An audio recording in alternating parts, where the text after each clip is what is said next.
So let's talk about the trade war today. A recent milestone in electric cars has been reached, and because of this, Western vehicles face complete wipeout. When we choose to buy a car, there are three options available. We have ICE vehicles that stands for internal combustion engines, and those are your standard gas-powered cars. Then we have battery electric vehicles, and those are your EVs. The third option is the hybrid, a mixture between fuel and electric power. The West produces a lot of ICE cars because it's simply cheaper to do so, and that used to be the argument to buy them. But China's recent breakthrough has ended the debate. China's batteries are now cheap enough to power huge shifts, and this is a shocking report that policymakers in the US and the EU need to read. Because of China's manufacturing advantage, the most critical component of an EV is much cheaper to produce today. This is an extinction level event for ICE cars and companies lagging behind in electric vehicles. Over the last year, the price of a lithium iron phosphate battery has dropped by 51% to just $53 per kilowatt. It was previously almost $100. Consider this, the battery and an EV alone accounts for 30 to 40% of the sticker price. By reducing the battery cost by nearly half, China has effectively destroyed ICE vehicles. The argument that an EV costs more is done. Western companies like Ford, GM, and Volkswagen they sell a ton of combustion cars. Even without any tariffs on them, they face extinction in the Chinese market. A battery electric car in China costs around $32,000, and that's 2 grand cheaper than an ICE vehicle. As time goes by, this price gap will only grow. Supply chains in China are getting shorter while technology is accelerating. If the average consumer can get an EV for less while recharging it for cheaper, what's the point of getting a fuel car anymore? And that's why China's biggest weapon is their manufacturing capabilities. Technology has really reached a point where Western competitors are becoming obsolete. The hammer's going to drop on US and EU car companies looking to sell into China. Exporting your gas powered vehicle isn't an option anymore. This chart shows us the share of EV models in China priced below their combustion equivalents. The trend here is undeniable. In 2019, less than 16% of EVs were priced below conventional cars. Buying the traditional option made more sense, you paid less upfront. However, all that has changed. In Q1 this year, 64% of EVs sold in China are officially cheaper than combustion cars. These are the vehicles being sold from Germany and the US. Sooner or later, the transition towards EVs will become mainstream in China. And unless you are building EVs specifically in China, you will lose market share. Exporting an ICE vehicle or even making one in a Chinese factory isn't competitive anymore. You need to be making electric cars to survive. Take General Motors for example. Their income and market share have been shrinking year after year since 2017, and that's when Beijing doubled down on EVs. Their China income went from $2 billion a year to under 450 million. That's a very big drop. Market share also declined from 14% to just 8.6%, and this number will continue to dwindle down. This is an emergency for Western brands that refuse to evolve. It's so bad that Bank of America is telling US car companies to head home, that you simply can't make money in hyper competitive China, and the only way out now is to run back to the US. But here's the rub, by avoiding China, you are just running away from your problems, from the challenge of innovation. Your sales aren't built on free market competition. The US taxpayer will be subsidizing your revenue.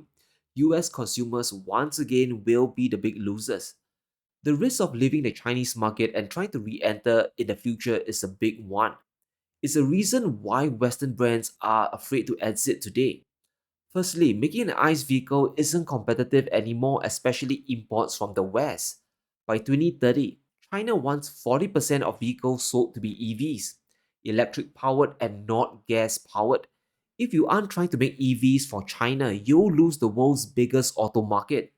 If US companies run all the way back to Detroit or Volkswagen heads back to Germany, there's another problem there as well. Western industries just aren't set up to manufacture EVs in a cost effective way. To make a lithium ion battery necessary an EV, you need a ton of raw materials, And this is where China wins and the West loses hands down. Whether it's the battery cell, lithium, or inputs like cobalt sulfate, China controls the entire supply chain. In many categories, we are talking about 80% global market share. The US and Europe accounts for just a fraction of that. In lithium, they have nothing, and in cobalt sulfate, it's only 14%, still a far cry away from China's dominating position. If you want to build an affordable EV for China or any other market in the world, you need to access the Chinese supply chain. And because the risking is all the rage today, this makes it near impossible for Western automakers to compete. By now, we know the EU has slapped China with a tariff punishment. After all the dialogue and negotiations, the new rates are out and it's still crazy high. In fact, the revisions is quite insulting. For SAIC, the old rate was 38.1%, the revision is at 37.6%. That's like 50 basis points cheaper. For Geely, the new rate is 0.1% lower and there's no discount for BYD. Remember, these rates are on top of the existing 10% import taxes. So for SAIC, they will be paying an incredible tariff of 47.6%, making their EVs nearly unsellable in Europe. You would think that Chinese companies would abandon the EU market, that they would focus more on emerging economies like Brazil, Latin America, and Southeast Asia. Now that's true, but EV giants like BYD are finding loopholes to sell into Europe. They have found a workaround that allows them to sell into the EU without paying any tariffs. And if this works, you best believe the rest of the group will follow suit. China's BYD has signed an agreement with Turkey to build a $1 billion EV plant with an annual capacity of 150,000 units produced. The main objective here is to sell their cars into the common market. And here's where things get really interesting. This is a very smart play by China to find ways and means to sell into Europe while keeping their costs low. Sure, you can tax EV exports from China, you can use that overcapacity argument, but it's not possible for Turkey. The EU and Turkey have removed all trade barriers. They have an attractive customs deal. All imports, taxes, and quantity restrictions for bilateral trade are cancelled. So BYD can now come in and start producing cars in Turkey. And thanks to the trade deal, they can flood Europe. They can sell to Europe a ton of cars without a tax.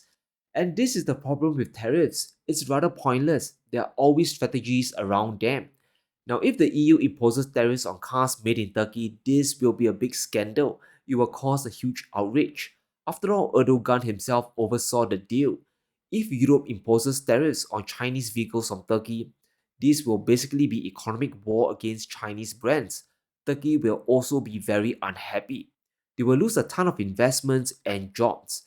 There's a reason why BYD built their factory in Turkey. They are at the crossroads of Europe and the Middle East. Manufacturing costs there are low because of cheap Russian gas as well.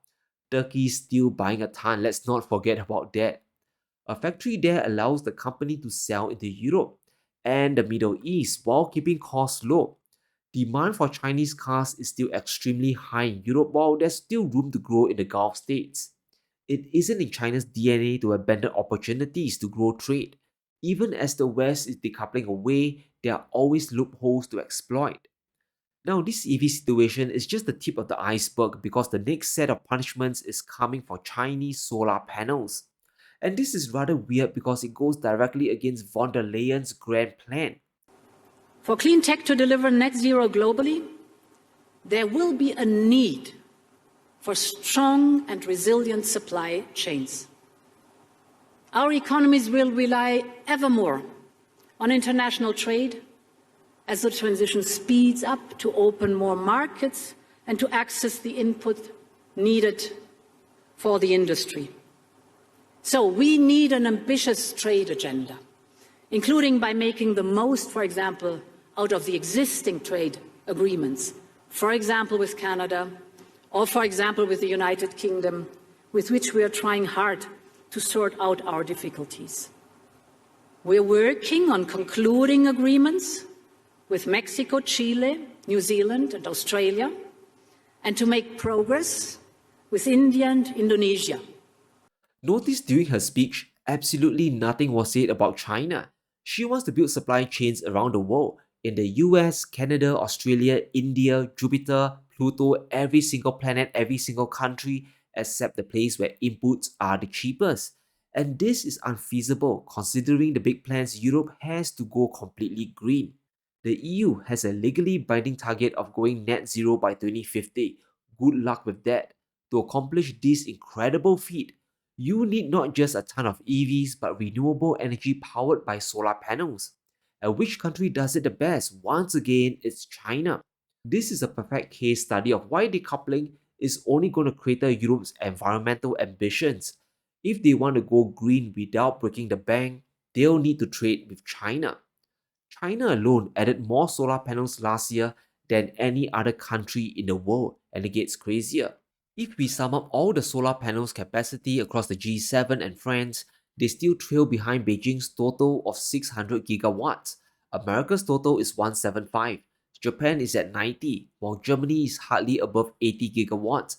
They need to import more panels to decarbonize their grid. The Chinese aren't able to do this unless they have achieved economies of scale in their solar production, and that means churning out cheap panels year after year, month after month. When the West talks about Chinese overcapacity, they normally highlight how solar companies are collapsing.